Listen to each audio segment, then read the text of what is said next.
O diba, ito yung ating binili. Panligo ng motor at panligo ko syempre. So tamang pa-joy-joy lang tayo. Ang pangsabon ko sa ating motor. Maganda din kasi yan pantanggal ng mga langis-langis eh. Di ba nagpapahid-pahid ako dito ng kung ano-ano, yung mga papakintab niya. Eh kapag nakailang araw or sobrang gabok ay kinakapitan na siya ng gabok. So kaya yun joy, naisip ko na mas magandang ipanlinis. Uy ganda naman, parang maulan dun oh. Yun, mahangin ngayon ah. So kita mo gano'ng kadumi oh. Diba? Yan ang ating Honda Click 125i version 3. Ito ay 8 months old na at ilang days, 8 months and a few days. Meron ba nun? So hindi ko alam kung pwede mag standby dito, pero okay lang. Paano to oh? Parang may kumapit dito na something. Tambutso ko. So yan, ang ating Click. Ang masasabi ko lang dito sa after 8 months kong ginagamit ang ating Honda Click, eh wala naman akong masasabi talaga. Which is ang talagang inireklamo ko lang dito lagi na hindi naman may iwasan kasi nga naka CVT siya, automatic siya kumbaga, ay ang kanyang dragging. So far wala naman akong problema dito sa ating motor. Tapos ano pa ba? Yung headlight, yung stock na headlight niya. Headlight ba tawag dyan? Ito yung LED, kahit na LED siya, ang sama niya sa gabi, parang kakunti lang yung liwanag niya. Parang mas maganda pa nga yung mga halogen eh. So yun, kaya pinalagyan ko na ng mini driving light. Tapos sa lubak, wala akong problema kahit na malubak ako ng bigla. Hindi naman siya ganun nalagutok. So parang hindi pa ako nalalagutokan dito kahit isa. Kahit malalim ha. Or ano lang talaga, natsyempuhan lang na hindi talaga ganun kalakas yung impact. So yun, may tagpalit nga pala tayo ng tambutso din dyan. So nasabi ko na naman sa inyo lahat kung ano yung pinalit ko dito. Tapos tong footboard, may rubber mat din yan para alam hindi naman ganun maggasgasin. Kita mo to oh, nasasagi-sagi to oh, nagpuputi-puti. So gasgas na yan. Yan oh. Kasi di ba yung suwelas, yung ilalim ng sapatos natin o kaya tsinelas may mga buha-buhangin. Eh pag nadali dyan, yun ang nagkukos ng gasgas. Car hugger, alam niyo na din yan. So yan sa 8 months old, 8 month olds, sa 8 months kong paggamit, yun lang, dragging lang dito, wala akong problema. Kasi ang sinasabi ng iba ay madami daw issue tong Click.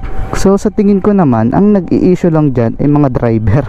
Tulad ko, di ba, ini-issue ko yung dragging niya, which is normal lang naman. Tapos ewan ko, may mga fuel pump pa daw na fuel cock po, fuel pump na nasisira dito sa ating motor. Sabi lang ha, pero hindi ko alam. At ang kanyang mileage ngayon ay 4,000, pagpalagay na 4,400 at isang 100 ano na lang, 100 kilometers na lang ay change oil na natin. So sa ating, kung nasusundan nyo yung mga video ko, di ba pinaremap natin to? Ang pinagkaiba lang na syempre from my own experience ay yung torque, tapos nagka top speed siya. So pag-usapan natin top speed mamaya. Ngayon ay sa gas consumption muna niya. So hindi ako nagbabase sa sa manual at tinatamad naman ako. So ito na lang trip yung ating pagbasihan no. Nagamit ko na siya ng 191.6 kilometers na biyahe. Tapos ang naging dito lang to sa sa panel niya ha. Ang naging yon average fuel consumption niya kilometers per liter ay 50.8 or almost 51 kilometers per liter, di ba? Napakatipid nun. Sa 1 liter mo, may 50 kilometers ka nang pwedeng takbuhin. Parang mula sa amin, ang 1 liters ko ay balikan ng Lucena City. Ganun siya katipid mga kawasak. So pag-usapan natin ang top speed. So hindi naman lagi ako mabilis magpatakbo mga kawasak ko. Tama lang, chill ride. Kapag maganda yung kalsada, di saka lang ako nagta-top speed. So yun, ang top speed ko dito nung hindi pa to niremap. Stock tong ECU nito ha. Yun yung niremap. Pero hindi na yung peltan, niremap lang. Ang top speed ko dati ay 111 or something. Ganun, 111 kilometers per hour. Yung hindi pa to nare-remap. Tapos nang pinaremap ko na, nag 115 ba gayon? Hindi ko kakamali ha, pero nandun yung range niya. Mataas na sa dati niyang top speed. So yun, wala naman akong iba ng issue dito. Kasi nga, nabasa ko sa comment, driver lang naman talaga yung nagpapa-issue sa ating Honda Click. Diba? Shoutout sa mga naka Honda Click dyan. Diba? Kahit ano sabihin nyo, anong sira nyo sa Honda Click natin, bakit ang daming tumatangkilik? Diba? Ganun lang yan Tamo ang siyempre sikat siya, tas mabili. Kita mo yung mga sikat na vlogger binabash nga diba? Sinisiraan, pero nagbo-boom pa din. So ibig sabihin, hindi naman totoo, okay naman, ganun. So ganun din tong Click natin. Ang daming nagbabash, ang daming naninira, keso sirain daw yan, keso suki ng shop. Paano ba namang hindi magiging suki ng shop? Ang daming naka Honda Click na 125, no? Kasi bukod sa mura, talaga namang mabisa na, mabilis pa, napakatipid. Pagpalagay na ito, ang bili ko dito 83,000 pesos. O diba, ang layo na narating ko. Abot pa nga ako ng Bulacan 150 kilometers, or yung iba malalayo pa, binibiyahin nila ng Bicol, no? So yun, wala naman akong masasabi na dito. Hindi ako nagsisisi. Noon sabi ko dapat 150cc lang binili ko, kasi pang pupudpanda ko sana to, or delivery So hindi na natuloy, kaya kaysa sabi ko gumastos ako ng bagong motor, bumili ako, ang mahal-mahal din naman. Hindi ko na pinaltan, at ito na lang ang ginamit ko. Sabi ko parang wala namang pinagkaiba din, na mas tuwa pa ako kasi mas matipid siya. Pagpalagay na 50 kilometers per liter, diba? Ganong napakatipid yan. Yung NMAX nung kaibigan ko maabot lang ng 35 to 40 kilometers per liter. So hindi na masama dito, kasi hindi naman pabilisan pero sa totoo lang talagang mas masarap dalhin yung 150cc pataas, 160 ganon. Lalo yung Aerox, in love ako dyan sa Aerox, kasi napakaganda nung gulong niya, ang laki. Doon ako natutuwa. Ito nga gustong palakihin, pero feeling ko okay na naman tong gantong size ng gulong.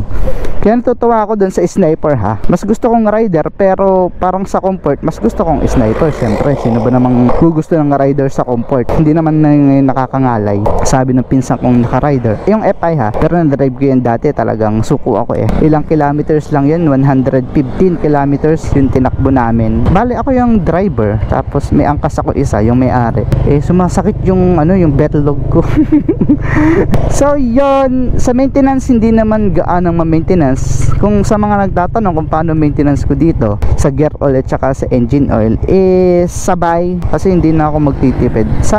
Pwede naman na 2:1. Kumbaga, sa dalawang change oil mo ay isang beses ka lang mag gear oil. Pero ako, pinagsasabay ko na, kasi mura lang naman yung gear oil yung labor nun parang iisa na, yung sa gear oil at saka sa change oil na gawa, basta kinalas nila yan. Hindi ka man naramdam na dumadagdag pa sa presyo ng labor yan. Parang kung yari bayad mo ay 80 pesos sa labor para sa change oil, kapag pinag-gear oil mo hindi na dinadagdagan. Ewan ko lang sa ibang shop Tapos ano pa bang napansin ko dito? Baka naman sabihin nyo, siyempre pag mamalaki mo yun sa'yo yan hindi, sinasabi ko rin totoo. May napapansin din ako ng wiggle sa manubela. Siguro ang dahilan lang naman nun yung top box natin kapag may mabigat na laman. Tapos nakailang timpla ako ng hangin nito Tinuro kasi sa akin ng mekaniko kung paano taasan yung minor o babaan. Kapag mababa, kung gusto mo itaas, ganun. Nakailang taas ako dito kasi feeling ko bumababa yung minor, or sa vibration lang ng makina yun, unti-unting pumipihit, no? So yun, tapos ngayon ang aking problema ay sa dragging. Ang lakas ng dragging niya ngayon Okay naman kapag naibelo mo ng konti, pero kapag bigla ka nakatigil, ayun tak ganun pero pagka ganito naman na naandar ka tapos ibibira mo agad, okay na. Wag lang yung nakapull stop ka. So yun lang, ano ba bang meron dito? Wala na, so far so good naman. So good, so clean. So yan. Ayun, sa charging port niya okay siya. Depende sa cable mo. Para sa akin kasi magandang cable yung gamit ko, yung kasama sa cellphone ng binili ko. Yun yung gamit kong charging cable.